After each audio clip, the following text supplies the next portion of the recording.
جی آپ کے سوال اور ہمارے جواب تو پوچھیں. طلعت صاحب، میلبرن آسٹریلیا سے حسنین رضا بات کر رہا ہوں. کہنا یہ تھا کہ یہ ملک چلانا کوئی راکٹ سائنس نہیں ہوتا ہے. صرف جس کا جو وہ پیشہ ہے اس کو وہی کام کرنے اگر دیا جائے، ہر کوئی اپنے کام میں پراسپر کرے. پاکستان میں ہم دیکھ رہے ہیں کہ 12 جماعت پاس جو ہیں وہ فارن پالیسی جیسے سینسٹیو ٹاپک کو ہینڈل کر رہے ہیں. اسی طرح ہر فیلڈ میں 12 جماعت پاس کی انکمپٹنس جو ہے وہ نظر آ رہی ہے.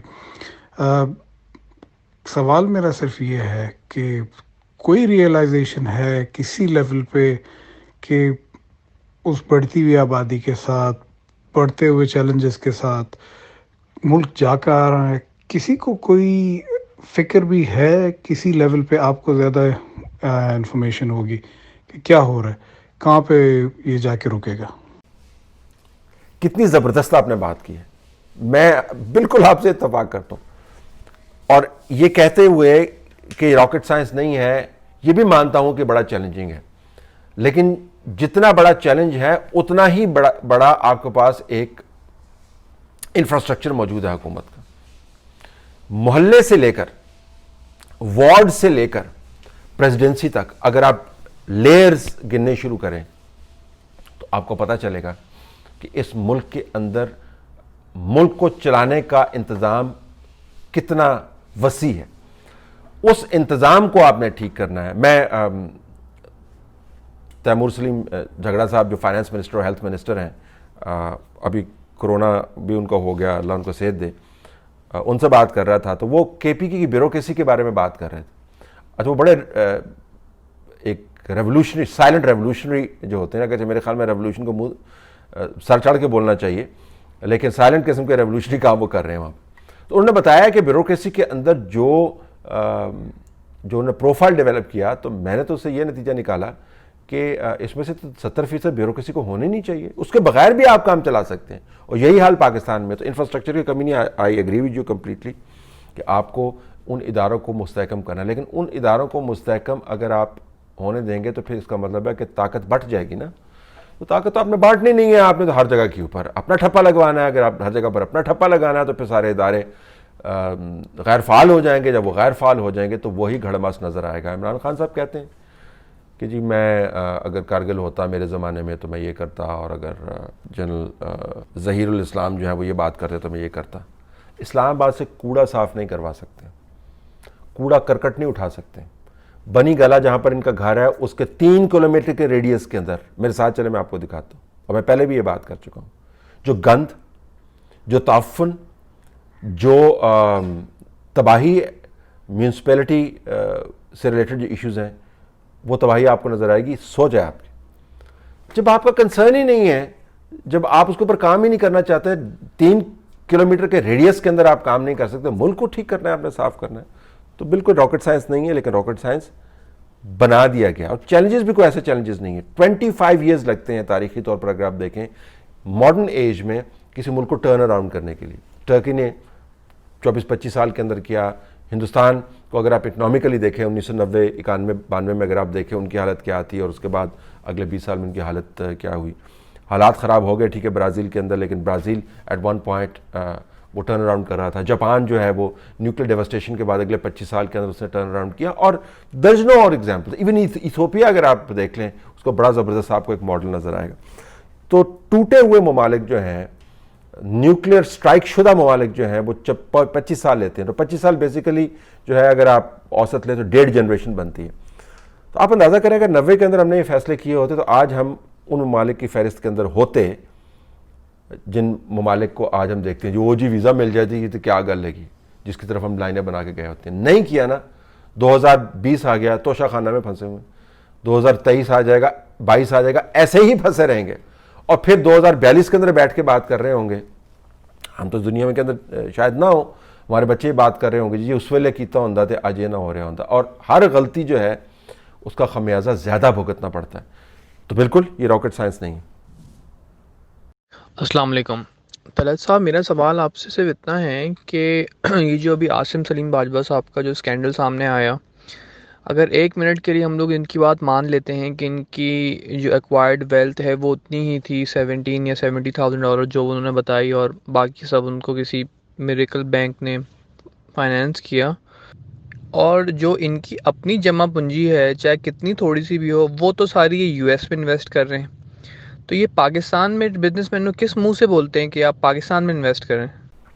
جی بالکل، تو پاکستان پہلے لیکن میرے پیسے امریکہ میں پہلے، سب کو یہ کرنا چاہیے، اور یہ کوئی ویسے بار نہیں ہے، آپ کسی کو مجبور نہیں کر سکتے کہ اس نے پیسہ یہاں پہ رکھنا ہے یا باہر رکھنا ہے، یا اس کے بچوں کا کاروبار یہاں پہ ہونا چاہیے باہر ہونا چاہیے۔ ویسے بھی بچوں کے معاملات جو ہیں قانونی طور پہ اگر آپ نے اسٹیبلش کر دیا ہے کہ وہ آپ سے انڈیپینڈنٹ ہے تو ظاہر ہے وہ قانونی اسٹرانگ پوزیشن ہے، لیکن چونکہ آپ جسٹس قاضی فائز عیسیٰ سے لے کے اور نواز شریف سے لے کے اور تمام لوگوں سے لے کے اور ان تمام لوگوں تک جن کے اوپر آپ نے پھندا کسنا ہے، ان سے ان کے بچوں کے بارے میں پوچھتے ہیں، ان کے دادا کے ایسیٹس کے بارے میں پوچھتے ہیں، تو لوگ اسی وجہ سے اب پوچھ رہے ہیں کہ جناب یہ کدھر سے پیسے آئے ہیں۔ تو آپ کے پاس اگر اتنے پیسے ہیں تو پاکستان میں لگائیں، اگر $2.25 بلین کا یا $1 بلین ورتھ آف آپ کا کاروبار ہے تو پاکستان کے اندر بھی انویسٹ کریں، پھر اس کو ٹرانسپیرنٹ طریقے سے کریں۔ بالکل آپ صحیح کہتے ہیں، پھر یہ بھی بڑا دلچسپ ہوگا کہ کون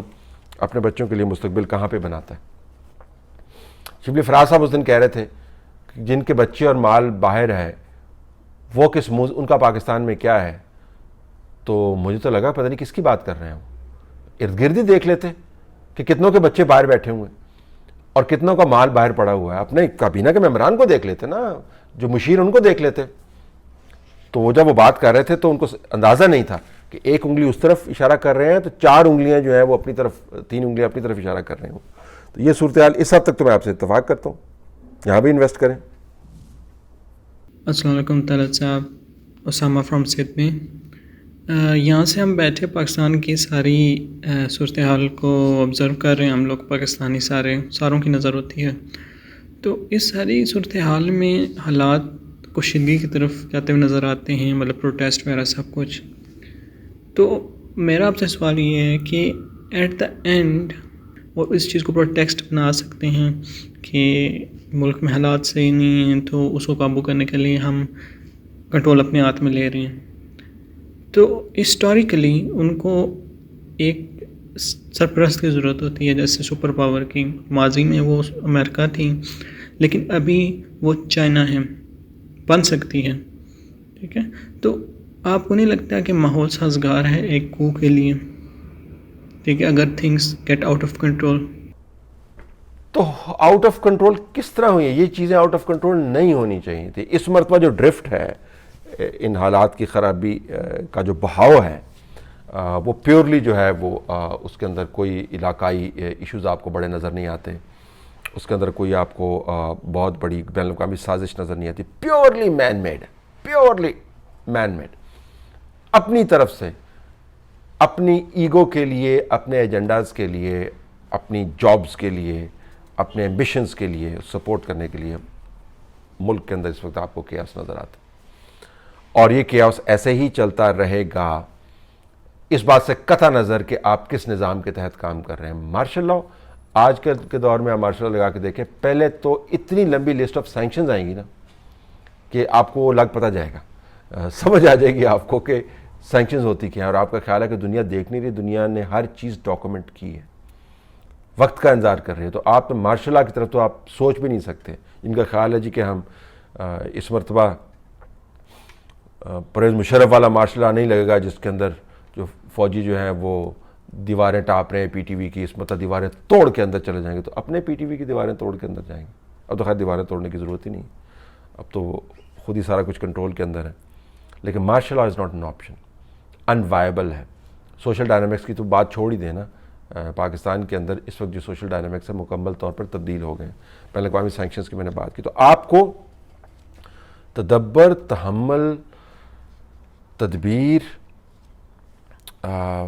مصالحت کے ساتھ آپ کو ملک کے حالات جو ہیں وہ تبدیل کرنے ہیں، ڈیفیوز کرنا ہے، ریفیوز نہیں کرنا، ڈیفیوز کرنا ہے عبداللہ کے ساتھ۔ تو آپ بغلگیر ہو رہے ہیں۔ اب مجھے یاد ہے کہ جب ناردرن الائنس نے پہلے معاملے میں جب طالبان کو رول بیک کیا تھا 9/11 کے بعد, ناردرن الائنس کے لیڈر دندناتے ہوئے کابل کے اندر آ رہے تھے. میں فارن آفس میں بیٹھا ہوا تھا, تو فارن آفس میں جو افغانستان کو ہیڈ کر رہے تھے عزیز صاحب, وہ ٹی وی پر یہ چیزیں دیکھ رہے تھے, اور انہوں نے کہا کہ میں نے زندگی میں کبھی نہیں سوچا تھا کہ میں یہ منظر دیکھوں گا کہ ناردرن الائنس, اس وقت ناردرن الائنس جو تھی نا پاکستان دشمن, جو بدترین پاکستان کی دشمن گنی جاتی تھی, عبداللہ واز پارٹ آف دیٹ, کہ میں یہ منظر دیکھوں گا. آج اسی عبداللہ کے ساتھ کھڑے ہو کر آپ پریس کانفرنس کرتے ہیں اور آپ بات کرتے ہیں اس دن جس دن شہباز شریف کو کورٹ سے گرفتار کیا تھا. عبداللہ کے ساتھ آپ نے جفے ڈالے ہوئے ہیں, اور شہباز شریف کو کورٹ سے آپ گرفتار کریں. اگر آپ نے ایسے نظام چلانا ہے تو یہ ایشو جائے گا نہیں. پرانے بھی مارشل لا لگے ہیں, لیکن یہ ایشو چلے گا نہیں. السلام علیکم. طلعت صاحب, آج کل جو یہ ڈرامے چل رہے ہیں, جو بھی ملکی حالات چل رہے ہیں, اس میں غریب کا کیا بنے گا بیچارے کا؟ اس کے متعلق بھی تھوڑا سا تجزیہ کریں کہ ہمارا کیا بنے گا, ہم کیا کریں. نواز شریف کے معاملات کو کھائیں, ان کو کچھ بتائیں کہ خوف خدا ہونا چاہیے. ہمارے ساتھ کیا یہ ظلم کر رہے ہیں سارے مل کے. میں آپ سے اتفاق کرتا ہوں, ایگزاشن ہے. میں نے پچھلی مرتبہ ذکر کیا کہ 6 سال ہو گئے ہیں یہ موجودہ مین میڈ بحران کو بنائے ہوئے. دھرنے پہ دھرنا, ایک دھرنا ختم ہوتا دوسرا احتجاج ختم ہوتا تیسرا, کام اچھا کرنے کا موقع آتا ہے اس کے اندر عجیب و غریب قسم کے گنجل ڈال دیتے ہیں. 6 سال سے چل رہا ہے, لوگ ایگزاسٹ ہو گئے, اور یا تو بڑی پراسپیرٹی آ رہی ہے تو لوگ کہیں اچھا ٹھیک ہے یار ہوتا رہے, ہمیں اس سے کیا لگے کہ کون ہے یہاں پہ, ہمارا تو دھندا چل رہا ہے. Majority probably will be like this.